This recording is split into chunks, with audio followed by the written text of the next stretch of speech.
Good afternoon friends, আজকে আমি তোমাদের সামনে নিয়ে চলে এসেছি লোটে মাছ, কি অনেকে বলে থাকে লইট্টা মাছ। তো এখানে বানানোর জন্য নিয়ে নিয়েছি টমেটো কুচি, লঙ্কা কুচি, পেঁয়াজ কুচি আর রসুন আর লঙ্কা বাটা। আমি না সামুদ্রিক মাছে আদা বাটাটা ইউজ করি না, তো তোমরাও করে দেখতে পারো। এই ইনগ্রিডিয়েন্টসগুলো লাগবে আজকে লোটে মাছটা রান্না করার জন্য। প্রথমে কড়াইয়ে আমি সর্ষের তেল দিয়ে দিলাম, তেলটা গরম করতে দিয়ে দিলাম। যেই গরম হয়ে গেল আমি কেটে রাখা পেঁয়াজগুলো ওর মধ্যে দিয়ে দিলাম। তো পেঁয়াজগুলো যখন দিয়ে দেওয়ার পর একটু হালকা মতন পরিমাণ মতন নুন দিয়ে দেবে, তাতে কি হয় পেঁয়াজগুলো নরম হয়ে যায় আর ভাজাটা বেশ ভালো হয়, কড়কড়া ভাবটা থাকে না।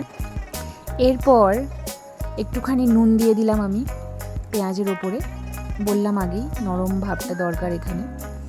তো যখন দেখলাম পেঁয়াজটা বেশ ভালো করে ভাজা ভাজা হয়ে গেল, এরপর আমি দিয়ে দিলাম আমার ইনগ্রিডিয়েন্টসগুলো, যেটা আমি বেটে রেখেছিলাম, লঙ্কা আর রসুন বাটা। আদা বাটাটা আমি কিন্তু চট করে দিই না সামুদ্রিক মাছে, তোমরাও ট্রাই করে দেখতে পারো আদা না দিয়ে।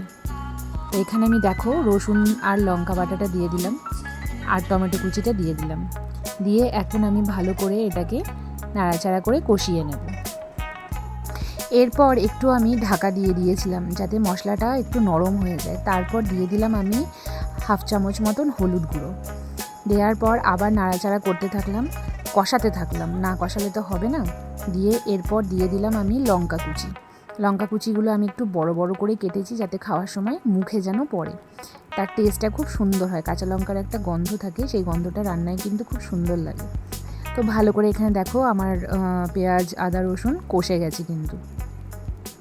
এরপর আমি কেটে রাখা লোটে মাছগুলো দেখো, এক একটা লোটে মাছ আমি 2 পিস করে নিয়েছিলাম, বেশি ছোট করলে না প্রচণ্ড ভেঙে যায়, যার জন্য 2 পিস করে নিয়েছিলাম। করে নিয়ে আমি লোটে মাছের সঙ্গে মশলাটাকে ভালো করে মাখিয়ে নিলাম। আমি এখানে 500 গ্রাম লোটে মাছ নিয়েছিলাম, তোমরা চাইলে একটু বেশিও নিতে পারো। আর অবশ্যই এই মাছটা যখন কষাবে তখন কিন্তু আর নুন দেবে না, যা নুন দেওয়ার কিন্তু আগেই দেওয়া হয়ে গেছে। পরে যদি প্রয়োজন পড়ে তাহলে নুন দেবে, নাহলে দেবে না। এবার লিড দিয়ে আমি ঢাকা দিয়ে দিলাম। লোটে মাছ থেকে দেখো কত জল বেরিয়ে গেছে, এই জলে লোটে মাছটা কিন্তু সেদ্ধ হয়ে যাবে, কারণ লোটে মাছ কিন্তু ভাজা যায় না আলাদা করে, তার জন্য এটাই প্রসেস। কেউ মাখা মাখা খায়, আবার কেউ বা ঝুরঝুরা খায়, কিন্তু আজকে আমি তোমাদের সামনে মাখা মাখাই রান্না করব। আর এক সাইডে কেটে নিলাম ধনেপাতা কুচি, ধনেপাতাগুলো খুব ঝিরিঝিরি করে কেটে নিয়ে এনেছিলাম। এবার দেখো কতটা জল বেরিয়ে গেছে, এই জলেই আমি ভালো করে নাড়াচাড়া করে হালকা হালকা মাখা মাখা করে আমি নামিয়ে ফেলবো। নামানোর আগে অবশ্যই কিন্তু আমি ধনেপাতাটা দেবো, লোটে মাছে কিন্তু টমেটো ধনেপাতা না হলে কিন্তু একদম টেস্ট আসে না। তো এই দেখো বন্ধুরা, আমার কিন্তু লোটে মাছ তৈরি।